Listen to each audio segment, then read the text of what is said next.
পাষাণে ঘটনা যদি অঙ্কিত হইত, তবে কতদিনকার কত কথা আমার সোপানে সোপানে পাঠ করিতে পারিতে।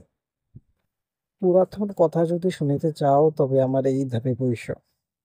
মনোযোগ দিয়া জলকল্লোলে কান পাতিয়া থাকো, বহুদিনকার কত বিস্তৃত কথা শুনিতে পাইবে।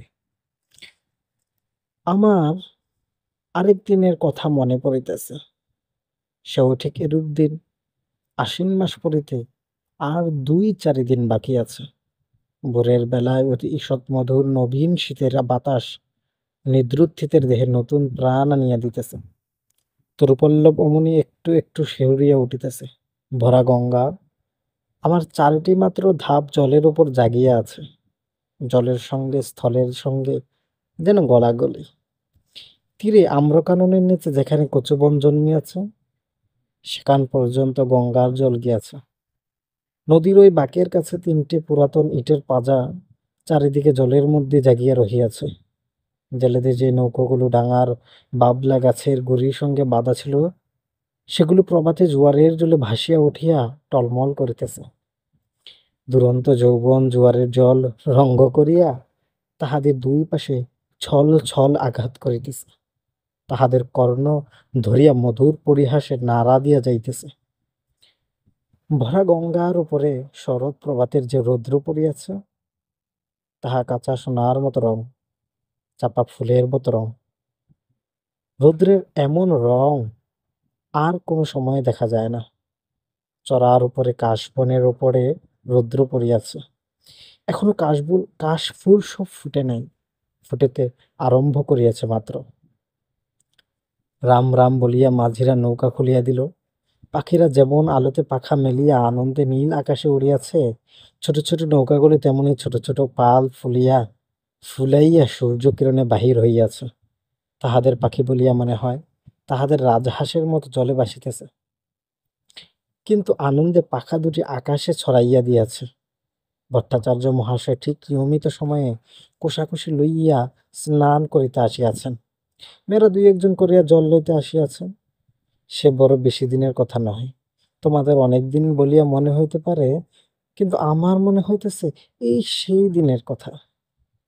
আমার দিনগুলি কিনা গঙ্গার স্রোতের উপর খেলাইতে খেলাইতে ভাসিয়া যায়।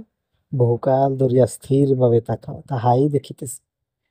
এই জন্য সময় বড় দীর্ঘ বলিয়া মনে হয় না।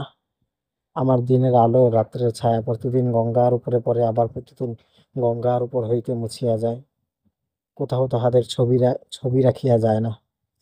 সেই জন্য যদিও আমাকে বৃদ্ধের মতো দেখিতে হইয়াছে, আমার হৃদয় চিরকাল নবীন। বহু বৎসরের স্মৃতির শৈলাভ ভারী আচ্ছন্ন হইয়া আমার সূর্যকিরণ মারা পড়ে নাই। দৈবাৎ একটা ছিন্ন শৈবাল ভাসিয়া আসিয়া গায়ে লাগিয়া থাকে, আবার স্রোতে ভাসিয়া যায়।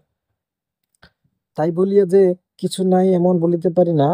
যেখানে গঙ্গার স্রোত পৌঁছায় না, সেখানে আমার ছিদ্রে ছিদ্রে যে লতাগুল্ম শৈলাভ জন্মিয়াছে, তাহারই আমার পুরাতনের সাক্ষী।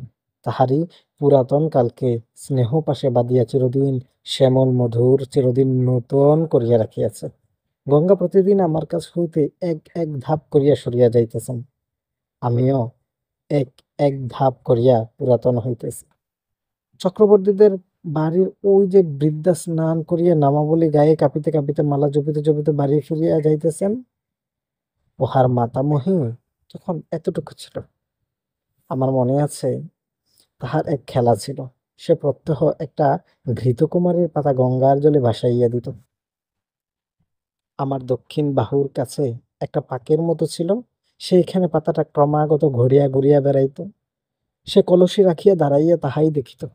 মনে যখন দেখিলাম, কিছুদিন বাদে সেই মেয়েটি আবার ডাগর হইয়া উঠিয়া তাহার নিজের একটি মেয়ের সঙ্গে লইয়া জল লইতে আসিল, সে মেয়েও আবার বড় হইল। বালিকারা জল ছড়িয়া দুরন্তপনা করিলে তিনিও আবার তাহাদিগকে শাসন করিতেন ও ভদ্রোচিত ব্যবহার শিক্ষা দিতেন। তখন আমার সেই ঘৃতকুমারীর নৌকা ভাসানো মনে পড়িত ও বড় কৌতুক বোধ হইত। যে কথাটা বলিব মনে করে যে কথাটা বলিব উম মনে করি, সে আর আসে না। একটা কথা বলিতে বলিতে স্মৃতি আর একটা কথা ভাসিয়া আসে। কথা আসে, কথা যায়, ধরিয়া রাখিতে পারি না। কেবল একটা কাহিনী সেই ঘৃতকুমারী নৌকার মতো বাঁকে পড়িয়া অবিশ্রাম ফিরিয়া ফিরিয়া আসে। তেমনি একটা কাহিনীর তাহার পরশা লইয়া আজ আমার কাছে ফিরিয়া ফিরিয়া বেড়াইতেছে। কখন ডুবে পাতাটুকুরির মতো সে অতি ছোট। তাহাতে বেশি কিছু নাই, দুটি খেলার ফুল আছে। তাহাকে ডুবিতে দেখিলে কোমলপ্রাণা বালিকা কেবলমাত্র একটি দীর্ঘশ্বাস ফেলিয়া বাড়ি ফিরিয়া যাইবে। মন্দিরের পাশে যেখানে ওই গোসাইদের গোয়াল ঘরের বেড়া দেখিতেছ, ওইখানে একটা বাবলা গাছ ছিল। তাহারই তলায় সপ্তাহে একদিন করিয়া হাট বসিত। তখনও গোসাইরা এখানে বসতি করে নাই। যেখানে তাহাদের চণ্ডীমণ্ডপ পড়িয়াছে, ওইখানে একটা গোলপাতার ছাউনি ছিল মাত্র। এই যে অশ্বত্থ গাছ, আজ আমার পঞ্জরে পঞ্জরে বাহু প্রসারণ করিয়া সুবিকট সুদীর্ঘ কঠিন অঙ্গুলি জালের ন্যায় শিকড়গুলির দ্বারা আমার বিদীর্ণ পাষাণ প্রাণ মুঠা করিয়া রাখিয়াছে। এ তখন এতটুকু একটুখানি চারা ছিল মাত্র। কচি কচি পাতাগুলো লইয়া মাথা তুলিয়া উঠিতেছিল। রৌদ্র উঠিলে তাহার পাতার ছায়াগুলো আমার উপর সমস্ত দিন ধরিয়া খেলা করিত। ইহার নবীন শিকড়গুলি শিশুর অঙ্গুলির ন্যায় আমার বুকের কাছে কিলবিল করিত। কেহ ইহার একটি পাতা ছিঁড়িলে আমার ব্যথা বাজিত।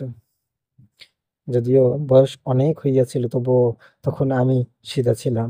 আজ যেমন মেরুদণ্ড ভাঙ্গিয়া অষ্টাবক্রের মতো বাঁকিয়া চুরিয়া গিয়াছি, গভীর ত্রিবলী রেখার মতো সহস্র জায়গায় ফাটল ধরিয়াছে। আমার গর্ভের মধ্যে বিশ্বের ডেক তাহাদের শীতকালে সুদীর্ঘ নিদ্রার আয়োজন করিতেছে। তখন আমার সে দশা ছিল না। কেবল আমার বাম বাহুর দিকে দুইখানি ইটের অভাব ছিল। সেই গর্তটির মধ্যে একটা ফেঙে বাসা করিয়াছিল। ভোরের বেলায় যখন সে উসুক উসুক করিয়া জাগিয়া উঠিত, মৎস্যপুচ্ছের ন্যায় তাহার জোড়াপুচ্ছ দুই চারিবার দ্রুত নাচাইয়া শীষ দিয়া আকাশে উড়িয়া যাইত, তখন জানিতাম কুসুমের ঘাটে আসিবার সময় হইয়াছে। যে মেয়েটির কথা বলিতেছি, ঘাটের অন্যান্য মেয়েরা তাহাকে কুসুম বলিয়া ডাকিত। বোধ করি কুসুমই তাহার নাম হইবে। জলের উপরে যখন কুসুমের ছোট ছায়াটি পড়িত, তখন আমার সাধ হইত সে ছায়াটি যদি ধরিয়া রাখিতে পারি, সে ছায়াটি যদি আমার পাষাণে বাঁধিয়া রাখিতে পারি, এমনই তাহার একটি মাধুরী ছিল। সে যখন আমার পাষাণের উপর পা ফেলিত, তখন তাহার চারিগাছে মল বাজিতে থাকিত, তখন আমার শৈবাল গুল্মগুলো যেন পুলকিত হইয়া উঠি। কুসুম যে খুব বেশি জলে খেলা করিত বা গল্প করিত বা হাসি তামাশা করিত তাহা নয়। তথাপি আশ্চর্য এই, তাহার যত সঙ্গিনী এমন আর কাহারও নয়। যত দুরন্ত মেয়েদের তাহাকে না হইলে চলিত না। কেহ তাহাকে বলিত পুষি, কেহ তাহাকে বলিত ফুসি, কেহ তাহাকে বলিত রাক্ষসী। তাহার মা তাকে বলিত কুস্মি। যখন তখন দেখিতাম কুসুম জলের ধারে বসিয়া আছে, জলের সঙ্গে তাহার হৃদয়ের সঙ্গে বিশেষ যেন কি মিল ছিল। সে জল ভারী ভালোবাসিত।